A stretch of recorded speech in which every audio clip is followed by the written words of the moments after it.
Hi guys, आज मैं unified pension scheme versus national pension system, जिसे हम शॉर्ट फॉर्म में एनपीएस कहते हैं, उसके बारे में मैं डिस्कस करूंगा। वीडियो मैं स्टार्ट करने से पहले आपसे रिक्वेस्ट करूंगा कि चैनल को सब्सक्राइब ज़रूर करें। अब ये एक पेंशन स्कीम है यूपीएस, जो कि अभी हाल फिलहाल में अगस्त के टाइम पे सरकार ने लॉन्च की थी, जिसमें सरकार ने ये कहा था कि मिनिमम अगर आपकी 10 साल की सर्विस होगी तो आपको मिनिमम जो है 10,000 पेंशन मिलेगी, और एटलीस्ट 25 ईयर्स की सर्विस आपकी होनी चाहिए तो आपको अराउंड 12 महीने के एवरेज निकाल के 50% जो है लास्ट जो है आपको पेंशन मिलेगी। और वो पेंशन आपकी स्टार्ट होगी जब आप 60 साल के होंगे, उससे पहले ये पेंशन स्टार्ट नहीं होगी। पहले ओपीएस में क्या होता था कि ओपीएस में तो मिनिमम 10 ईयर्स की सर्विस, सेंट्रल गवर्नमेंट के बारे में कह रहा हूँ मैं। सेंट्रल गवर्नमेंट में ओपीएस में मिनिमम 10 ईयर की सर्विस अगर आप कर लेते थे तो आप जो आपकी लास्ट टर्म से सैलरी उसका 50% आपको गवर्नमेंट दे देती थी। लेकिन अब ऐसा नहीं है, 60 ईयर्स में ही आपकी पेंशन स्टार्ट होगी। तो ये सरकार ने सब कंबाइन करके यूपीएस ओल्ड पेंशन स्कीम और एनपीएस के दोनों फीचर्स को कंबाइन करके ये नई पेंशन स्कीम निकाली है।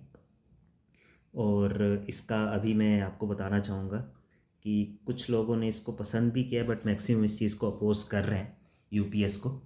और अब अगर हम एनपीएस की बात करें तो एनपीएस में पहले क्या होता था कि एनपीएस में जो आपका फ़ंड इकट्ठा होता था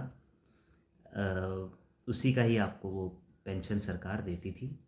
जितना फंड इकट्ठा हो उसी उतना ही आपको पेंशन मिलेगी। और 60% अमाउंट आप मैच्योरिटी के टाइम 60 साल के जब आप हो जाएंगे तो आप 60% अमाउंट आप विड्रॉ कर सकते हैं। 40% की एन्युटी आपको खरीदनी पड़ेगी।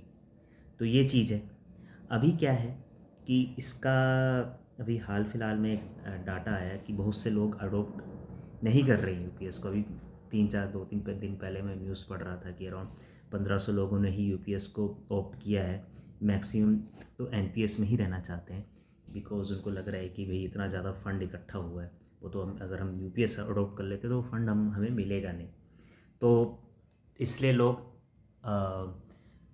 इसलिए भी लोग जो है यूपीएस की तरफ जाना नहीं चाह रहे। यूपीएस में वही लोग जा रहे हैं लाइक जिनकी नौकरी, जिनको लग रहा है कि हाँ भाई हमारी जॉब जो है लेट लगी गवर्नमेंट जॉब, तो उस हिसाब से चलो 10,000 मिनिमम जो है पेंशन तो मिल ही जाएगी।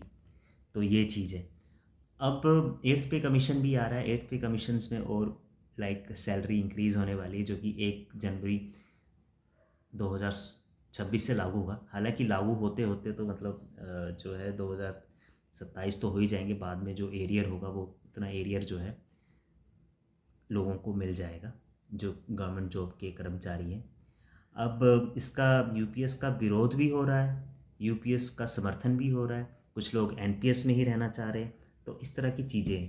अब देखते हैं सरकार इसमें क्या करती है, आगे कुछ और अमेंड करती है नहीं। लेकिन मुझे नहीं लगता कि सरकार जो है क्योंकि सरकारी कर्मचारी डिमांड तो कर रहे हैं और डिमांड कर रहे हैं कि ओपीएस होना चाहिए, बट मुझे नहीं लगता कि ओपीएस अब लागू होगा। और सरकार ने अब 2 ऑप्शन जो है सरकारी कर्मचारियों को दे दिया है। तो मुझे नहीं लगता कि आगे कुछ और अमेंडमेंट होगा। हाँ, हो सकता है कि in future it's open to amendments. जो भी सरकार नया कानून लेके आती है पेंशन को लेकर, तो वो अमेंड होते रहते हैं टाइम टू टाइम। तो हो सकता है कि इन फ्यूचर और कुछ अमेंडमेंट्स लाए। लेकिन हाँ, इतना ज़रूर मैं कहूँगा, change is the universal truth. तो वक्त के साथ कानून बदले जाते हैं, तो इसको भी बदला गया है और लागू किया जा रहा है इसे। यही था मेरा वीडियो एनपीएस और यूपीएस से रिलेटेड। वीडियो कैसा लगा तो ज़रूर आप वीडियो को लाइक, शेयर और सब्सक्राइब ज़रूर करें, और मेरे चैनल को सब्सक्राइब करें सो दैट मैं और अच्छे अच्छे वीडियोज़ आपके लिए लेकर आऊँ। Thank you.